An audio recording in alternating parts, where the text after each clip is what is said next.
So I am so excited this evening to have Bill with us. It's been quite a few years ago now that Bill came over to Stevenage and did the most amazing dinner where all the way through we had Sauternes from start all the way to finish. He led quite a few members astray. There are people who still talk about only being able to drink Sauternes with sausages. And I'm really hoping you're going to lead us all astray again this evening. But in the meantime, first of all, please let me pass to Tim, who will do the proper intro, and I hope you all have a lovely evening. Thank you very much. Thank Tim, you very over much. to you. I hope you can all hear me. Welcome, everybody. Delighted that you've been able to join us, and I'm particularly happy to see Bill in my screen, Bill Blatch. We've had one or two technical challenges getting Bill's face up on the screen, but I'm delighted to see you there now, Bill. So welcome. Thank you, Tim. It's great to be here, and thank you, everybody. And I can see you've got your bottles lined up there and various different food and wine, well, food matches certainly for this evening. I should introduce you really, Bill. Bill is a veteran of the Bordeaux wine trade. I don't think you'll mind me saying that, Bill. You came to Bordeaux, I think is it the mid-70s, Bill? The great vintage of 1974. Oh, poor you. I arrived on the 31st of August and the sun was shining. Yeah. I went to work on the 1st of September and it was pouring with rain and it didn't stop till Christmas. Oh dear, yes, not a most prestigious vintage, 1974. Bill is probably the world expert on Sauternes. I don't know anybody who knows as much about Sauternes as Bill. Bill has been a long-time friend of the Wine Society. Sebastian Payne, my predecessor, has known Bill for donkey's years. He is a very trusted member of the Bordeaux trade, and his annual vintage report for Sauternes is what everybody reads. So it's really an honor to have you tonight, Bill. Thank you, Tim. So why don't we kick off with just a little summary, Bill? Basically, you know, we've got people who've maybe not as familiar as you are with Sauternes and as I am with Sauternes. So maybe just, can you explain what the particularities of Sauternes are, what are the grape varieties, and well, what makes Sauternes so special? Yes, Tim. Well, thank you very much for those kind words, and good evening, everybody. I'm really proud to be here talking to you all. It's a fantastic opportunity to talk about.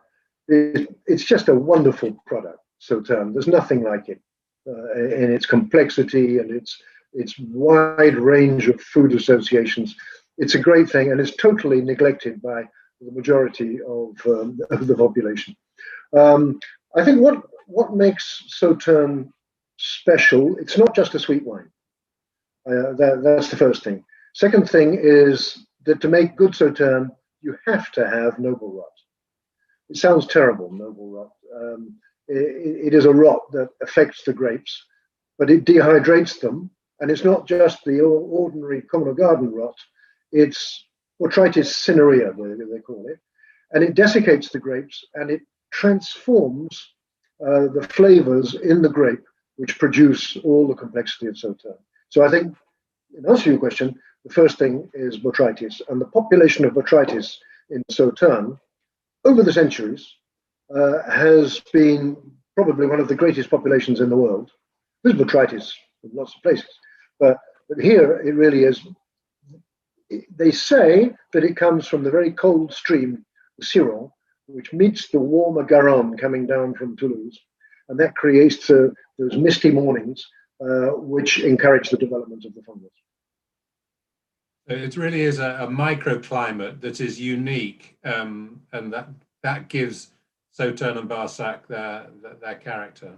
Absolutely, absolutely. I think we do have a picture of some grapes that have been affected by noble rot, which don't look particularly pleasant. Well, I hesitate to look at to show them because they're not very nice to look at. But if you taste one, they're absolutely delicious. So and the harvest for Sauternes is particularly interesting. in that you don't just go through the vineyard with your mechanical harvester. You pick on several occasions called tri, don't you? So maybe explain a little bit why you have to do that, Bill. Okay, well, Sauternes has always produced white wine, starting from when the English left Aquitaine, of their own accord, of course, after the Battle of Castillon, and the Dutch took over, and they had a big thirst for white wine. So white wine became a big thing there, and the Dutch were prominent in getting it known abroad. But it wasn't, most of it was not sweet, and certainly not botrytis. It wasn't made with noble rot. Noble rot came at the end of the 18th century, so it's quite recent, when it was discovered that, probably by accident, that if you left the grapes and they developed this rot, you could make a super wine, much better than the other stuff, and you could sell it more expensive. And it was Marie-Joséphine de l'Ursalus who got the whole thing going. I think it was in 1785. And she asked her cellar master, get me some more of this because everybody loves it. And it all started from there. And then Jefferson came and visited her. And then, there we go, we've got the picture. And then it got into the courts of Europe. It all started off. But it's a fairly recent development. Okay, that's really interesting. So the grape varieties are Semillon and Sauvignon. Both, yeah, mostly Semillon. The average Semillon. The average is 80%. Sorry, Bill. Semillon is more prone to noble rot maybe than Sauvignon? Yeah, I mean, it doesn't rot the same way. They work at different speeds. And generally the Semillon has a thinner skin than the Sauvignon, and therefore can be penetrated by the spores of the noble rot much easier. So members may not be aware that there's a very good grape picture on the bottom right-hand corner of the screen now. It shows grapes affected by noble rot. You can see the kind of spores of that are on the grape. And so it doesn't look very pleasant, but what it produces is very pleasant. I took my dog to Douro once at that time when the grapes were getting ripe. And I was chatting to Xavier, the owner there, the manager there, and suddenly the dog wasn't there. I said, where's the dog? He was going down the row of vines and eating only the noble rot grapes. The dog had very good taste, Bill. So, and the yields are tiny, aren't they? Compared with red wine, they're a fraction of the volume produced. Absolutely, and they never complain, the Sauternes. You know, they're wonderful people. They, out of necessity, are humble people because they look over their shoulder when they're trying to make these tiny quantities of enormously expensive to make wines. And they look over their shoulder at the Medoc and they see top growers getting 200, 300 euros a bottle for wines that are produced in 40 or 50 hectares a hectare. They're getting maybe 5, 10. Yeah. And then it doesn't sell very well. Yeah, so the yields are about on average about 1/5 Exactly. of red wine, but they can't command the prices of the top red wine. So it's one of the most expensive wines to produce, isn't it, in France? Yes, and the pricing wasn't always thus. Up until the last war. World War II, the prices of Sauternes were level with the top prices of first growth reds. Yeah. In fact, at the end of the 19th century, they exceeded them. And it was only after the war that the separation started. And the Sauternes stayed sort of where it was, just a little bit of inflation. And the red wines doubled and then tripled and then quadrupled and Sauternes never did. And people today say, hey, I can't afford Sauternes, it's too expensive. I mean, yeah, I mean, I can't think of very many Sauternes houses that actually make much of a profit. Is that fair to say, Bill? Yes, absolutely. Yeah, no, everybody's running at best a very, very small profit. Most of them breaking even, and some of them making a loss. Yeah. but a lot of them belong to big corporations, so they can swallow it, but for how long, we don't know. Well, I'm pleased to say that the Wine Society members are very pro Sauternes, as tonight is proving by the number of members who are joining Great. us. I think we import more Sauternes than any other company in the UK, and that's because our members Fantastic. know a bargain when they see one. That's great. That's great. So tell me a little bit about Sauternes, the history of drinking Sauternes with a meal, because we always think of Sauternes as being a dessert wine in this country, but that's not necessarily the case elsewhere, is it, Bill? No, and even in Europe in general, it's a very recent thing to be considered to be a dessert wine. It was really until the last war. I've looked at a lot of menus and various. It was very interesting. All these enormous dinners they used to have under the Second Empire in the middle of the 19th century, where you would have literally 45 courses during the meal. You'd sit down at 11 o'clock in the morning, and you get up at 11 o'clock at night, having consumed 45 dishes. But of course, because of that we know what wines they were drinking, but it's very difficult to establish which wines were, because you couldn't pair 45 different wines with each dish. But what we do know is that invariably they would start with Madeira or sherry on the consommé. Then they would go on to the appetizer, which would be normally a spicy appetizer, where they would only have Sauternes. That was Sauternes' place in the meal. Dessert was champagne. Okay. And then there were various other, times when Sauternes was really fashionable. Another one was during the turn of the century, when it's very strange because it was just after the phylloxera, and the vines were very young, and we produced these fantastic vintages, 1893, 1899, 1900, which are selling at Christie's today at extraordinary prices.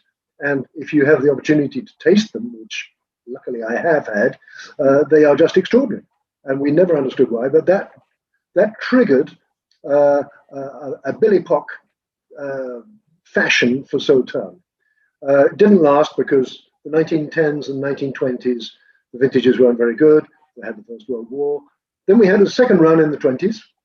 And then everything went to sleep again for the 30s and 40s during the recession. And it was really only thereafter that things started to change gradually, but the consumption remained sporadic. It still was very much a consumption wine. It was not a revered dessert wine. And I often cite the example of generic Sauternes, just ordinary Sauternes, had an enormous market in England in the 70s, in the industrial north of England, because it was drunk at Sunday lunch with the roast beef. I think people have forgotten that. Yes, that's fascinating. So before we go on, Bill, it might be worth just explaining to everyone who's watching the difference between Sauternes and Barsac, because you see both on bottles, and maybe you can just very quickly explain basically what the differences are. Okay, what divides them is this Ciron River we talked about just now, which comes down off the Landes, a very cool river. On the east side is Sauternes, and on the west side is Barsac. Barsac is allowed to be called Sauternes. It's one of the 7 villages of Sauternes. You can choose either to call itself Barsac or Sauternes. Now the differences used to be clearer than they are today. Today we're making wines which are sweeter overall, and the differences get a little bit stamped out. But generally, Sauternes is on rolling hills of gravel over clay. So you can imagine they get that power from the sun during the day, and they get it stored up at the night, and the botrytis works a little bit slower in those conditions than it does in Barsac. Barsac is a kind of a silty loam, rather a Burgundy-style soil over chalk, which is a very cool substance. The chalk keeps everything very cool, and the wines tend to be a little bit more cool. They're finer, more delicate. The Sauternes tend to be more boisterous. Yes, there's a certain kind of florality, isn't there, to Barsacs? They're more elegant, maybe, and less concentrated. Yeah, we still get the same sugar levels, just about. Yes. I mean, these three wines you've got today, which are all Barsacs, by the way. Yes. In each of their vintages, they're about par for the course for sugar. Yeah, so it might be worth just mentioning I mean, we did mention 3 different wines in the invitation to join us tonight, but obviously there are a lot of people joining us who've already got Sauternes in their cellars and don't need to buy anything. But so we've got 3 wines here from 3 different vintages. We've got the Cyprès de Climens, the second wine of Climens from 2016. We've got the Doisy-Védrines 2014, which is actually labeled as Sauternes, so they decide to label it as Sauternes rather than Barsac, even though it's a chateau within the Barsac area. And then we've got Doisy-Daëne 2012. Right. All 3 wines are currently available from the Wine Society, but let's talk about the Cyprès first of all, from Climens. Obviously, it's a top chateau. This is the second wine, isn't it, Bill? Yes. Basically, what happens at Climens is everything is barrel fermented, as it is in all 3 wines, by the way. And Climens, they go to extraordinary lengths to actually separate all the. Oh, there's the chateau. Lovely chateau. It really is a great place. And they go to extraordinary lengths to keep the lots each morning and afternoon picking separate, and then they gradually blend during the following 12 months. It's a very gradual process. It's not like the reds where the blending all happens at Christmas. They do it very gradually because they want to get the lots married properly. And then there are some lots that don't quite make it. Yeah. Or maybe some of them that they knew wouldn't make it from the start. And they go into the bottom right-hand corner of the cellar. Well, you know the cellar, Tim. Yes, I do. And gradually, those rows of barrels either get bigger or smaller as the year develops. And that is your Cyprès. You're very close to the Grand Vin. Oh. I mean, the name's quite good, isn't it? Because Cyprès means Cyprus, but it also is a jeu de mots wordplay on so close. Yes, I'm not sure that's intentional. There's Berenice. There's Berenice. So on the right of your screen, the lady in the orange coat is Berenice Lorton, who is the owner of Château Climens, and she basically took over the chateau at the age of 22, I believe. Yes, that's right. Yeah. Early 90s. So and she's been at the helm ever since. She's that's right. Lady and who makes absolutely amazing wines, doesn't she? Yes, absolutely no compromise. So, in terms of grape varieties, it's 100% Semillon at that's right. No Sauvignon here at all. No Sauvignon at all. Maybe we should just try that with something, Bill. What do you? Because I think everybody's probably gagging for a bit of food and wine matching. So, I mean, I've got some. I am, because I'm an hour ahead of you. Snacks. I've got some little cocktail sausages. Right. I'm not a blue cheese eater, so I haven't got blue cheese. But you've got a cornucopia of stuff there, Bill. What are you gonna try it with? Well, I've got some homemade foie gras, which I thought is the traditional accompaniment for Sauternes. That sounds like a good place to start. I've never understood why it goes so well, but it is absolutely fantastic. Yeah. Because nowadays we associate Sauternes a little bit with sweet things, but more and more with salty things and spicy things. And foie gras is all soft and delicious, and the wines are all soft and delicious. And I've never understood why they go so well, but they do. Yeah. So I wish I could give you a piece, everybody. Well, I'm going to have my salty snack. We're doing this with the Cyprès. Yeah.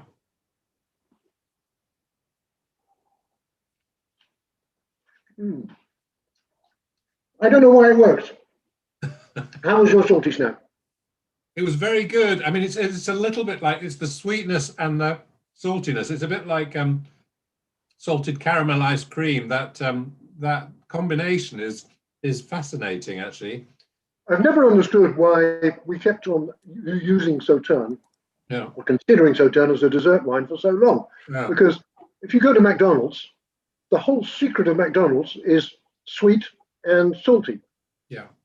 Your ketchup, your mustard, your hamburger, your bun, everything is sweet and salty. Yeah. And you increase the sweet, you increase the salt, and it seems to, nobody turns their nose up at hamburgers. No. So Bill, there are quite a few people asking for your recipe for your homemade foie gras. I think it's going down rather well. I wish I could share it. But this is made by the family that took me under their wing when I first came to France. Oh, lovely. And who introduced me to wine because I did the harvest there. It was in Armagnac. And then during the winter, they got me to force feed the geese and everything. So now she sends me foie gras every Christmas. And, I've seen it made. I've never done it myself, but it's very easy. You just buy the duck or the goose. You take, which has been force fed, of course. You take its liver out and you put it in a pot and you sterilize the pot in boiling water. It's as easy as that. Wow. Okay. You put a few things in, like salt and muscat and all that kind of thing. Not recommended for vegetarians, though. No, and I know it turns some people off about this force feeding and stuff. They don't mind. There's also a few questions. So I've got various homemade sausage rolls. Yeah, we don't get those in France. Yeah, I know. I'm so sorry to hear that. We need to get you some sausages and some filet pastry, some puff pastry sent over. We've also pan-fried some steak, which has gone surprisingly well. And a lot of people are saying, well, Chinese sweet and sour as well. Same principle, isn't it? That would also work. What I've done here is I just 5 minutes ago, I fried up a little pork loin. Is it okay to talk about pork? Does anybody have a problem with that? Okay. And I've got two things to go with it. One is sweet and sour, because I'm sure that Chinese food is the next motor for Sauternes. So I'm just going to put a little bit on. There we go. This is just a supermarket sweet and sour bottle. And we'll see how it goes. You're on tenterhooks. It's quite strong. It's got a lot of chili in it. But that's good. Chili's good for Sauternes. Shall I try with the Climens? Yeah, please do. But does the chili not work really well because of the fire and the sweetness as well? It's the same thing as the salt and the sweet. It's yin and yang. It all goes together. And when you get two opposites like that, I think that's why sweet and sour sauce is so successful. Yeah. And Peking duck and everything. Anyway, we'll see how it goes. Now, before I disappear and leave you guys in peace again, there are quite a few people asking about your apron. Tim, just to warn you, there are quite a few members who are saying that the Wine Society ought to stock this apron for Christmas because it would make the perfect Christmas present. What did you have to do to get that apron? Well, I bought it at the tourist shop in the village of Sauternes. So we all need to visit Sauternes. Yeah, or maybe we can work a deal and send you some. I don't know. Wonderful. Right, I'm going to disappear now and leave you both in peace. Thank you very much. Yeah, man. Thanks a lot. So we've tried a couple of things with the first wine. Should we talk about Doisy-Védrines, Bill, which is the second and that we recommended people try because some people will have a bottle in front of them. This is from the 14 vintage. Right. How was the 14 vintage, Bill? 14, I think, is a lovely vintage. It was a vintage where the summer was a little bit cool and the nights were cold at the end of the summer. And when you get that, you get a big acid buildup in the grapes. The greater the spread of temperatures during the final ripening cycle, the greater the acidity buildup is. And that's what happened in 2014. And I think it's just lovely. It's almost on the verge of being almost loiry. Yes. But of course, it is tremendously sweet as well. I think it's 130 grams per litre. which is par for the course today. That's the kind of sweetness we get generally every year. But so you've got this tremendous tension from the acidity and a little bit of the oak as well from the barrel. There we go, Doisy-Védrines. This is a chateau which is owned by the Castejar family. They've had it for a long, long time. They are also big negociants in Bordeaux. And now a fellow called Guillaume Fèvre is running it. He married Olivier Castejar's daughter, and he's running Doisy-Védrines now. And all the management at the chateau has stayed on.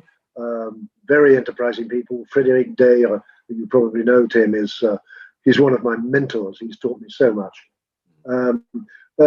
They just tend to get it right in every year. They got it right in all the difficult years. Yeah. Well, I have to say, Bill, I buy this wine en primeur pretty much every vintage. And it makes an interesting comparison with Doisy-Daëne because stylistically they are at two ends of the spectrum, aren't they? Yeah, different. Yeah, absolutely. If any of you go on. Go ahead. Well, if any of the members have the two side by side, I've got the Doisy-Daëne here and the Doisy-Védrines. Doisy-Daëne is always the more fruit forward, flowery, peachy, tropical fruit kind of wine. Doisy-Védrines is a little bit more traditional. It's very sweet. They're both about the same sweetness, actually. But I find Doisy-Védrines has just that little bit of that tension we talked about just now. By the way, they share the same vineyard. One is on the east side, and Doisy-Daëne is on the west side. And if you look from Doisy-Védrines, you see Doisy-Daëne. If you look from Doisy-Daëne, you see Doisy-Védrines. Yeah. The line down the middle separates the two, so their soil is the same. I think it might be worth putting up a photograph of me and or Sebastian and you tasting en primeur. So when I go down to Bordeaux for the en primeur tastings every April, well, not this April, but most other Aprils, Bill very kindly puts on a tasting for Sebastian Payne and myself of pretty much all the Sauternes, any one vintage. So that picture on the left, basically Bill stays on this funny kind of campground outside Bordeaux, and Sebastian and I taste on his balcony, which, as you can see on the left-hand photo, there are all the samples lined up. Sebastian on the left, Bill on the right.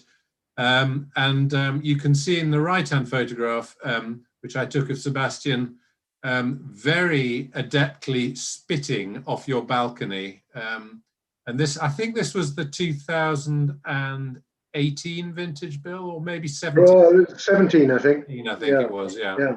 By the way, very good spit. I mean, I can't think of anybody else who has such an accurate spit. No, I wish I could do that, I have to say. Well, I have to say, it's quite easy because Sauternes holds together better in the air. In the air.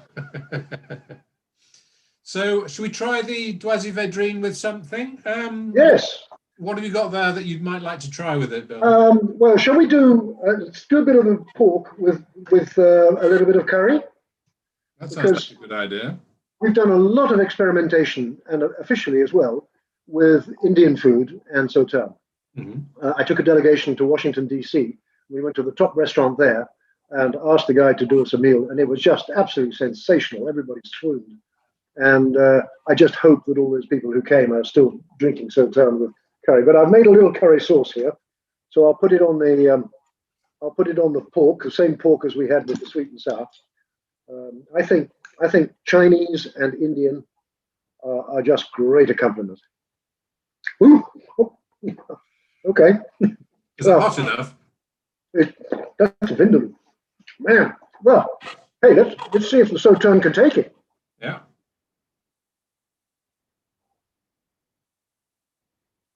Cuts right through it. Absolutely amazing. It's almost. The curry is almost too much. There's so few wines that can go with a strong curried meal. This was I turned up at Château Rabot not long ago, and Laure de Camperot, who's the owner of Château Cigalas-Rabot. It was at the end of the morning, and it's not the done thing to turn up to a chateau at the end of the morning, because that means you want to be invited to lunch. But of course, the Maharaja was there. That's her buddy. I think he was on a traineeship or something.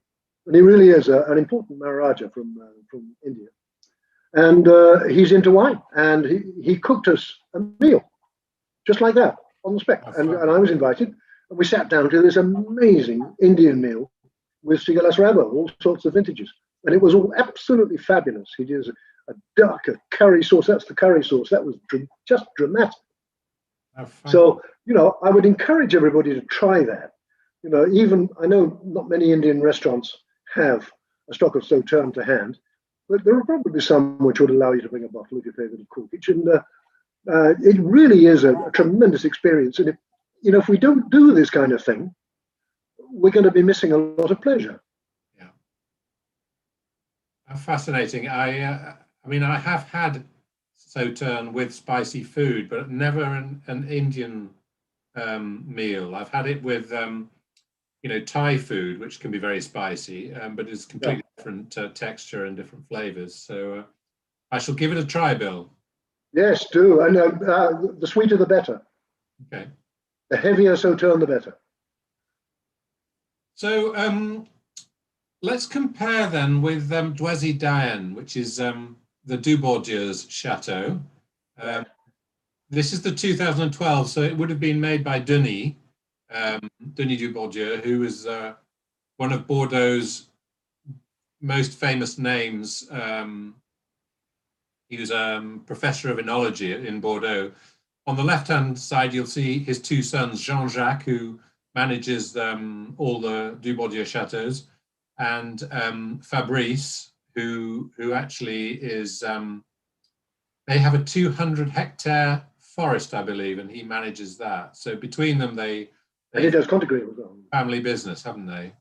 Yes, yeah. Great family. Denis is sorely missed. He very sadly passed away a couple of years ago. And he was just an amazing guy. He did so much for Sauternes and so much for Bordeaux. He was the person who almost single-handedly started the Technology Institute for Wine in Bordeaux. He's done all the research on the components of Sauvignon. He's done all the research on the effect of yeast cells in fermentation in barrel and the effect of the lignites in the oak. He just does so much stuff. But I think above all, what it shows in his wine is that he was just totally averse to the old style of Sauternes. Heavy, thick, dull, sulfurous. He hated that.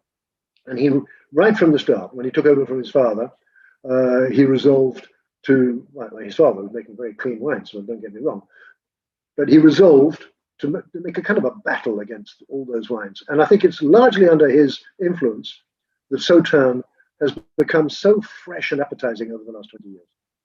Yeah.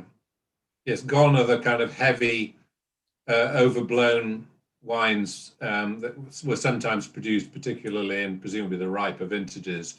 Right. And they, I mean, you know, again, this is a wine that I buy en primeur every year because it's consistently good, vintage to vintage. It's amazing. Yeah. They never fail. It's amazing. And he never lets the botrytis get out of hand. He never leaves it on the vine longer than it should be. And that wasn't easy in 2012. You may remember that Yquem didn't manage it. They didn't declare it in 2012. No, it was a bit of a curate's egg of a vintage, wasn't it? Good well, it was going great until the botrytis hit in September, quite early. And then we were getting ready to really concentrate up, and then it started raining. And so you had to start the process all over again, and concentrate, and then it rained again, and then rained again. And you get this old botrytis, which you just couldn't use. And I think Denis found a magic, two magic windows in amongst all that alternation of rain and sunshine, and he managed to make a small amount of extremely good wine. Yeah. Well, this is the proof. So maybe match this with something for us, Bill, from your. What should we try? How about the blue cheese? What do you Yeah, think? that sounds like a good idea. So we've got, oh, here we are, here we are. So this is Roquefort. Just getting the right way around. There we are. Takes a bit of time. So this is one of the classic Sauternes matches. The saltiness of the blue cheese and the sweetness of the wine. I have to say, I'm not a fan of blue cheese, so I won't be partaking. But everybody seems to rave about, particularly with Roquefort. That is magic. Absolute magic. I think Roquefort, because Roquefort is possibly the saltiest of the blue cheeses. You know, you've got Saint-Agur and some of the Bleu de Bresse, which are creamier kind of blue cheeses. The Roquefort is always fairly salty, fairly crumbly, rather like Stilton is. You know, Stilton goes well too, by the way. Yeah. For the same reason. I thought that absolutely works. And I think the rather direct nature of that Doisy-Daëne goes very well with that. It's funny. The previous match we did, it was the dish, it was the wine that lifted the dish. Here it's the cheese that lifts the wine. To me. Yeah. Fantastic. Well, I mean, we've only got about 20 minutes left, so I'm wondering, Emma, whether we should. There seem to be a lot of questions flashing up. Maybe Bill can answer a few of those. We're going to do the dessert. Oh, well, we are actually. Let's do the dessert. Actually, that's a very good idea. Yeah. I've got another surprise for you. Okay. I opened a can of sardines. And I've never tried this before. I would do the sardines before the dessert, maybe, Bill. I don't know. I think the sardines are going to linger. I'm not sure this is a good idea, but I thought we could experiment together. Maybe you can try them later, Bill, and report back, because otherwise... We'll get all the members to dive for the cupboard and get a can of sardines out and we'll do it together. Your palate will be shot, maybe. Let's try the dessert then, shall we?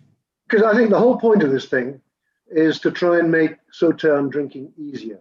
I think there's been too much talk. You can only do it with foie gras. You can only do it with dessert. And recently, you can only do it with a top chef making special sauces. I think we're proving tonight that you can democratize Sauternes. You can do it with anything. You can just get a pork chop and put a bit of sweet and sour on it, and it's fine. Yeah. So I think that's the joy of this evening as well. I've literally munched my way through about 6 sausage rolls while drinking Sauternes. So not classy, not great for a diet, but really lovely combination. Can you send one over? Of course I can. I'll throw it through the screen. You're a technical wizard. No, that's Catherine. Oh, okay. So did you want to do the pudding? And then we'll ask some questions with the sardines. I'm not sure where we're at with the sardines. I think the sardines are going to swamp us, and I just maybe it was a bad idea to do that. But maybe everybody can try it at home one day. I think you should perhaps try it at the end and give us that as your final soundbite. Okay. All right. Well, so I was told it had to be lemon tart, so I got a lemon tart. And is this from your local patisserie, Bill? Yes, it is.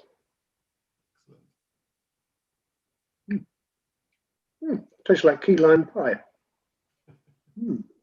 Very good. I think I'll go back to the Cyprès with that. Yeah.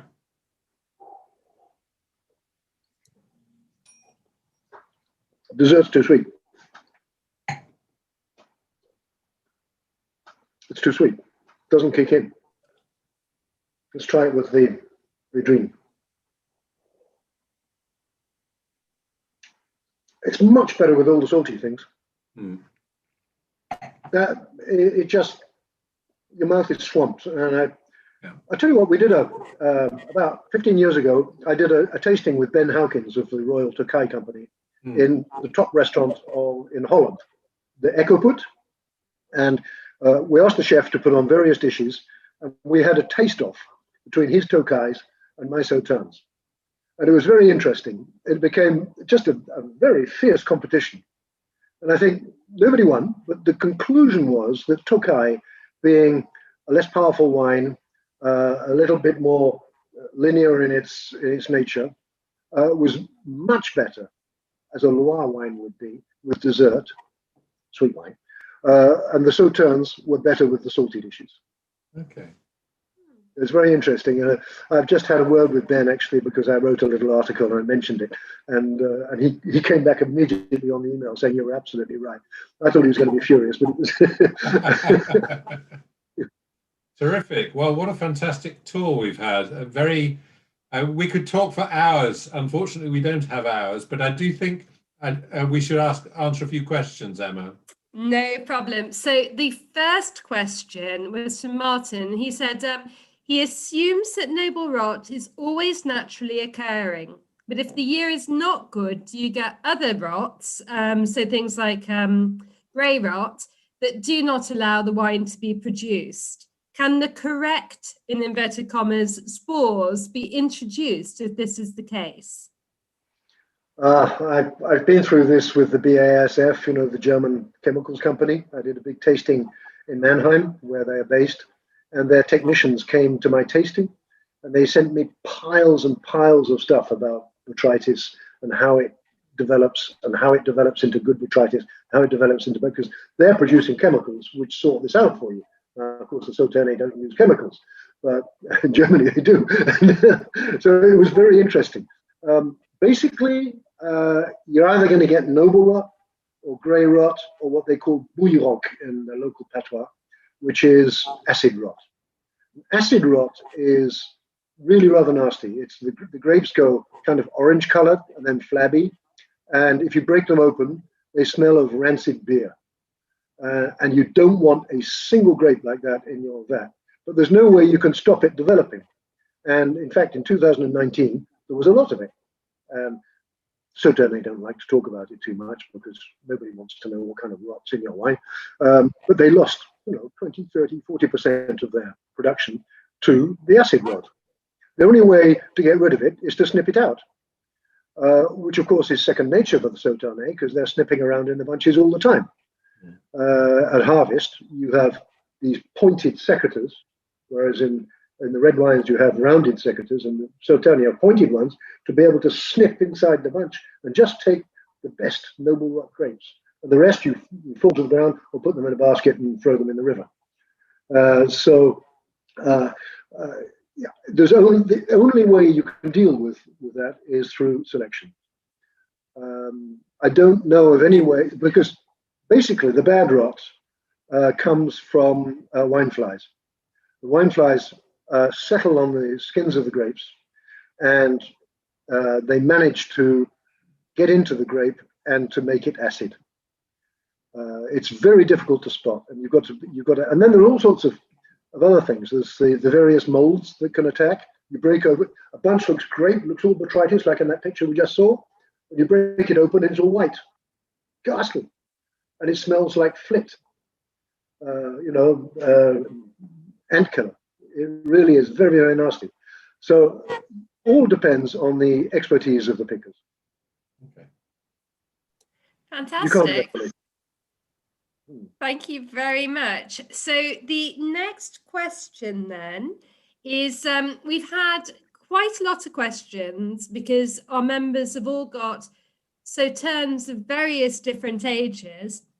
How long should you really age Sauternes for, and should it be decanted?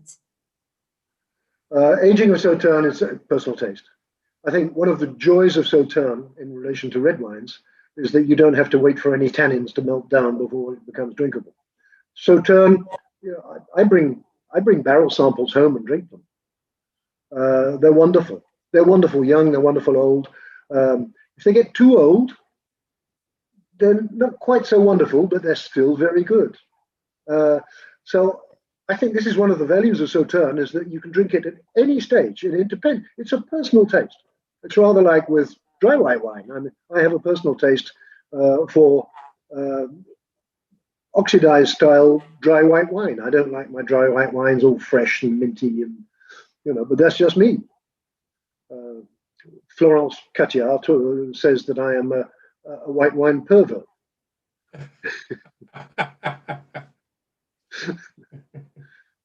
So I think the answer is just, you don't have to worry.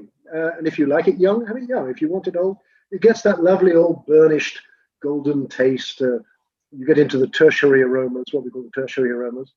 And they just, I mean, that 1899 Ikem was just dramatic, absolutely dramatic. Could you mention a bit more what the tertiary aromas become? Because we're all so used to those primary aromas of the apricot, Yeah. Well, that's the journalist, isn't it? They have to list all these fruits and everything. Yeah, I mean, well, the primary aromas are exactly that. You get the primary aroma of Semillon, which is, I always guess it as grapefruit, and then the primary aroma of Sauvignon, which I always get as either lemon, or it can be, if it's New Zealand in style, it can be gooseberry, it can be all that kind of thing. As they evolve, they get to, I don't know, for a Doisy-Daëne of 10 years old, you start getting the complexity.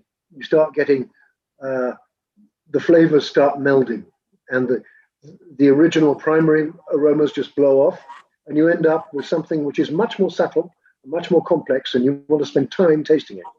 When they're young, you don't need to spend time. Just put it in your nose, put it under your nose, sniff it, and quaff it. But with the secondary aromas, that's personally what I like to taste. And then when they get to the tertiary aromas, when everything starts getting really burnished and you almost get floor polish sometimes on it's beautiful, absolutely fabulous.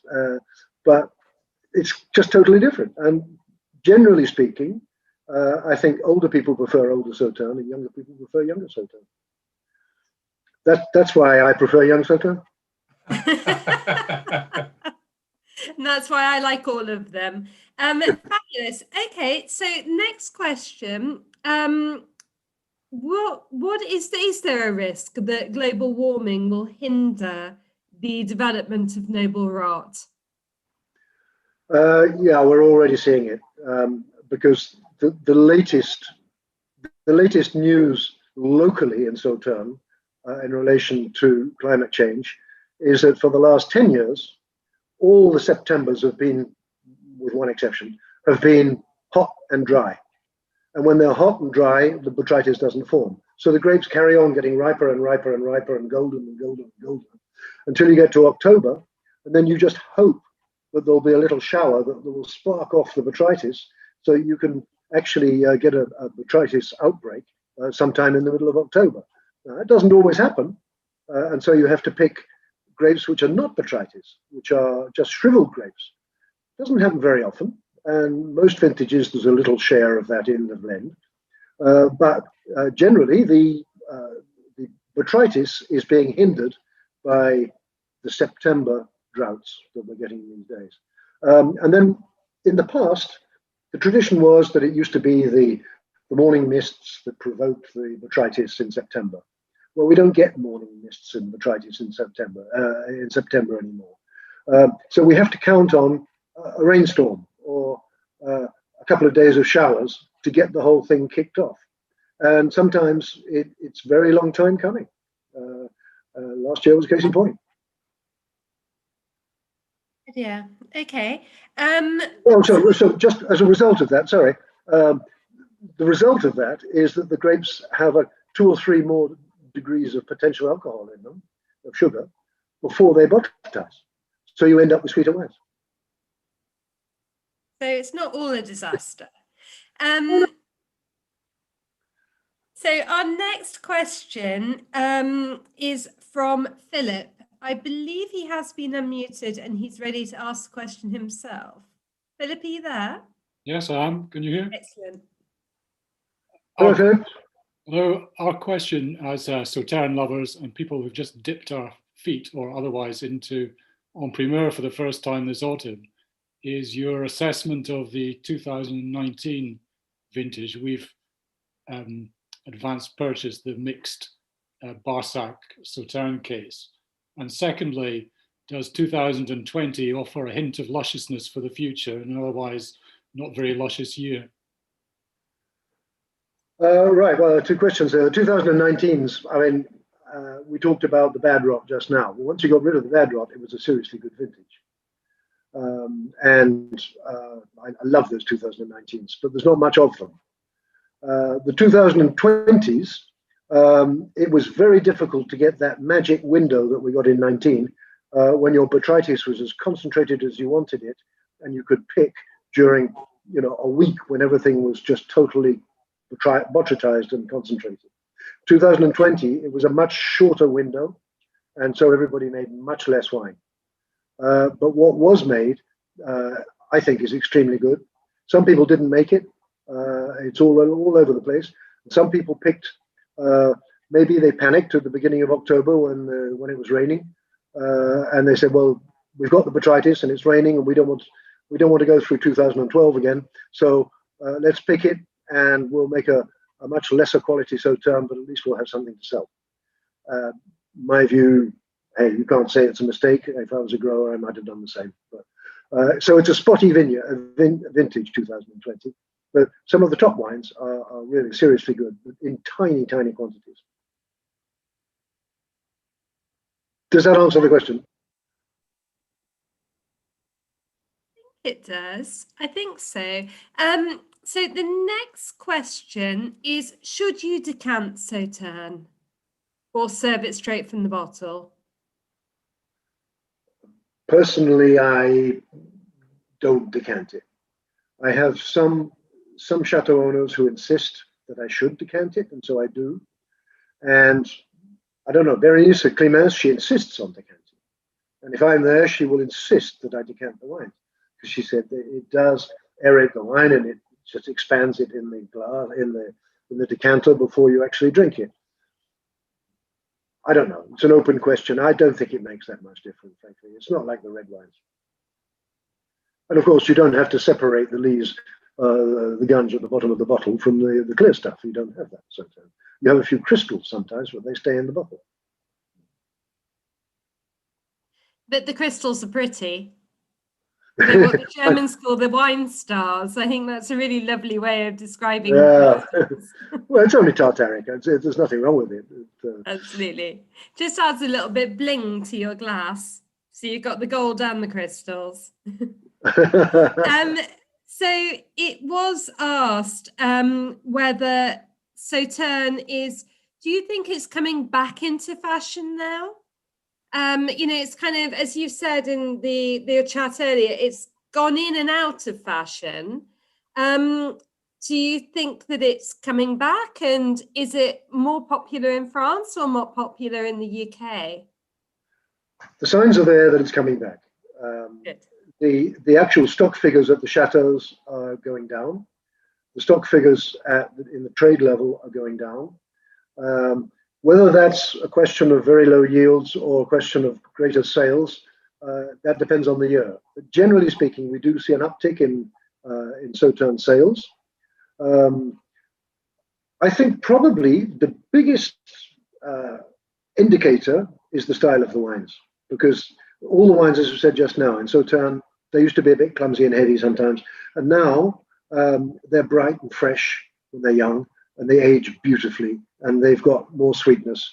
And the other thing is that a lot has been done for promotion of Sauternes, because they're stony broke, so they can't do, have full-page ads in the papers. But they do lots of things like wine tours. You see buses going around Sauternes. You never used to see that. There are chateaus which have started restaurants. You've got Silvio Dents at La Forêt-Périgueux, who has bought the chateau and created a 2-star restaurant there, and you can stay in a suite for not much money, by the way, and drink out of La Ligue Cristal, because he's the owner of La Ligue. And all this kind of thing is just all beginning to move, and I just feel that things are about to happen.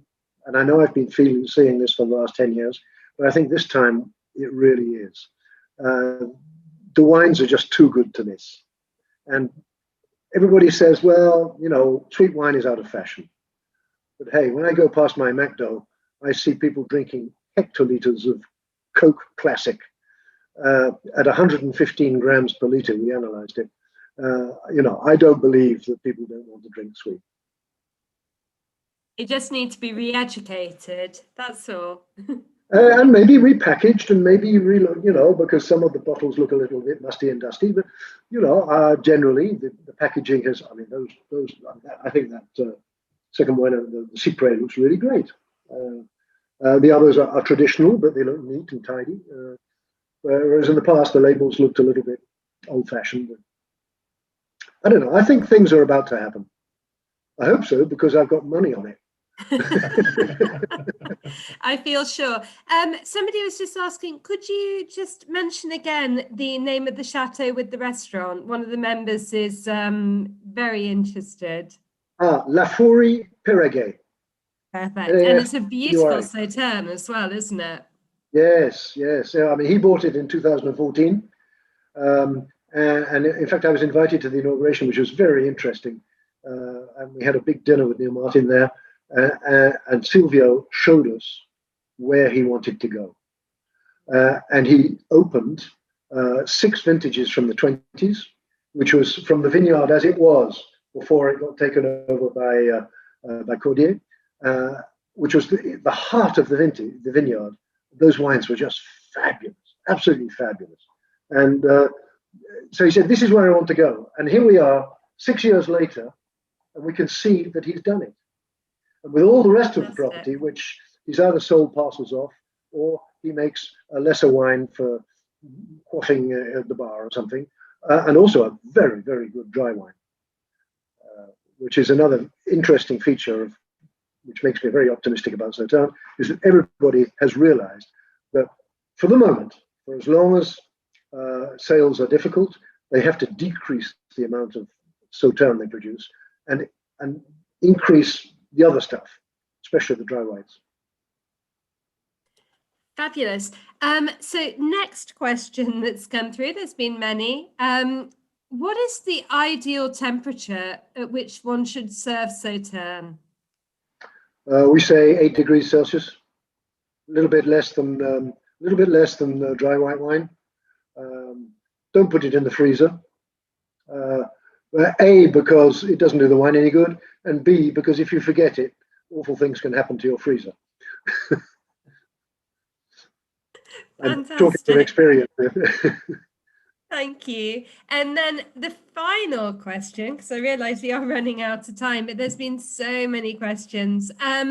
So we've had a huge debate behind the scenes on whether Sauternes goes for Christmas pudding. Jo Locke, who was one of the buyers for the Wine Society, and I think you do know her, she says that for her, it really does not work with Christmas pudding. So what traditional food would you suggest would be better? Or are you a Sauternes and Christmas pudding fan? Mince pies. Mince pies. How about you, Tim? Are you a mince pie and Sauternes?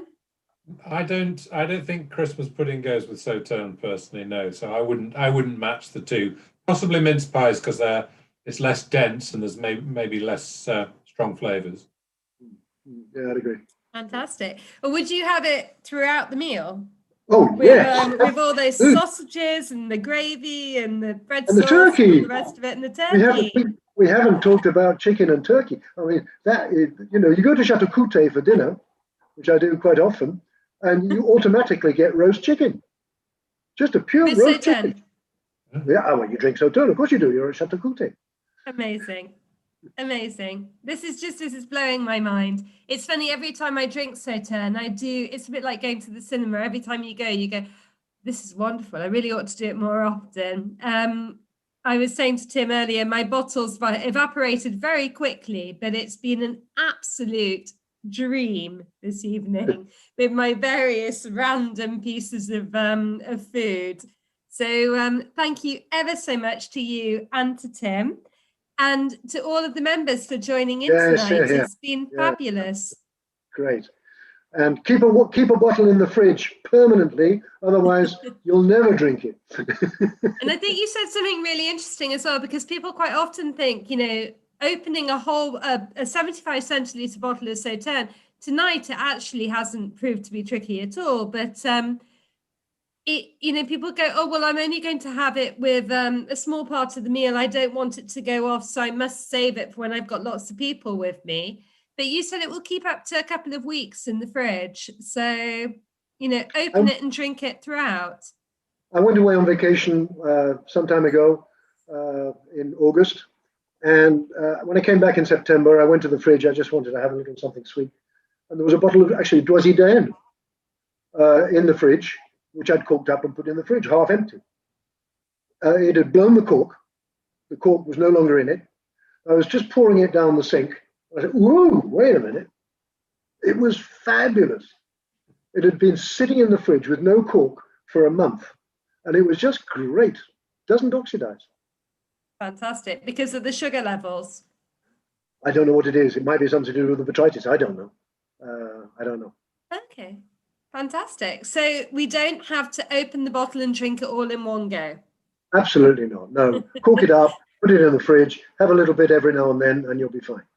Perfect. Well, I think that's a brilliant way to end this evening. Thank you ever so much to you, Tim, and to you, Bill, for coming along and joining us tonight. Well, thanks to the tasting team, and Bill, a huge thank you. And I hope to see you in the new year, either in London or in Bordeaux. Okay. Well, I hope it loosens up and we can do that. Yeah. Yeah. Yes, and thanks everybody for watching. Yes, thank you, everyone. And cheers. Thank you so much. It was great. Thank you, Emma, for all the organisation. Oh, not a problem. And getting me sorted out. And Catherine.